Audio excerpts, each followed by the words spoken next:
reerka la yiraahdo garax waxa loogu yimaadaa qur'aan iyo tawxiid iyo salaad ma qaano kilibkaasi aad buu u faafay marka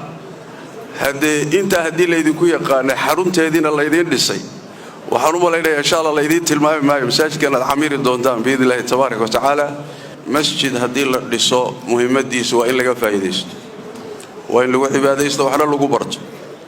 taana waa hawl idinka idin taala insha Allah taala ritaagaab oo rajeynaya insha Allah taala in ilaahay idinku anfici doono masjidkan markaan arkay waxaan idhi magaalada aad uma soo dhaxmarin laakiin suurada maskaxdeeda ku jirta waxay ahayd inay magaalo yar tahay laakiin markaan arkay dadkeeda haddana waxaan idhi magaaladu ma yara haddana mar labaad baa waxaan idhi meeshaad joogto beesha degtaay waa beesha Soomaalida ugu dhalmada badan waay ما شاء الله ورجع حيروح على كده فاميل كاستبلها طبعا يدور طبعا بكسو كذا ورجع إلهي هيدو بركة جزاك الله خيرا لأن هذا ماشي ضدك فني لأن يرى أبدل ورجع مسجد كي عاصمتك أولي الهوى أيضا إن شاء الله عاصمتنا إن شاء الله تعالى ونغندون بإذن الله تبارك وتعالى marka Allah idin barakeeyo leedin tilmaami maayo wax masjidka loo dhisay muhiimadiis hadii ka horbaano jooga xeelo beesha la yiraahdo Eldoret oo kelimo jeedinay ayaa waxaan idhi reerka la yiraahdo garax waxa loogu yimaadaa qur'aan iyo tawxiid iyo salaad ma qaano kilibkaasi aad buu u faafay marka hadii laydinku yaqaan xarunteedina laydin dhisay waxaan u maleynayaa insha Allah laydin tilmaami maayo masaajidkan aad xamiiri doontaan biidilaahi tabaaraka wa tacaala Allah idin barakeeyo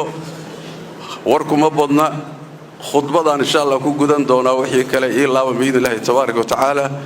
aad baad u mahadsantihiin wasiirkeena aadan waxaan leeyahay isaga waxa inta badan munaasabaadka iyo meelaha la isugu yimaado waana la amaana waana loo duceeyaa waa mudan yahay amaantuna waa dhiirigelin laakiin amaantu adduunkay ku hadhay amaantu macna weyn ma samayso laakiin waxa sameeya waa raadku ka tagay maraakiistu dhisay masaajidu dhisay dacwadu ka qayb qaatay iyo ducada muslimiintu u duceynaya intaas aan leenahay iyagana Allah ku aqbalo inta kale siyaasiyiinta ee wadanka madaxda ka ah muslimiinta ana waxaan leenahay insha Allah taala ku dayda waxa wanaagsan waa la isaga dayda intaan aniga arkahay ragii wadanka soo maray siyaasiyiinta ah nin diinta u dhaama iyo dacwada ma arag wuxuu mudan yahay marka in lagu daydo runtii khayrka waa la isaga dayda madaxdeena kalena waxaan leenahay insha Allah taala idin ku daydo sidaas oo kale dacwada iyo diinta iyo ummadda horumarkeeda khaasatan dhanka diinta إن شاء الله تعالى هلا جديدو جزاكم الله خير والسلام عليكم ورحمة الله وبركاته.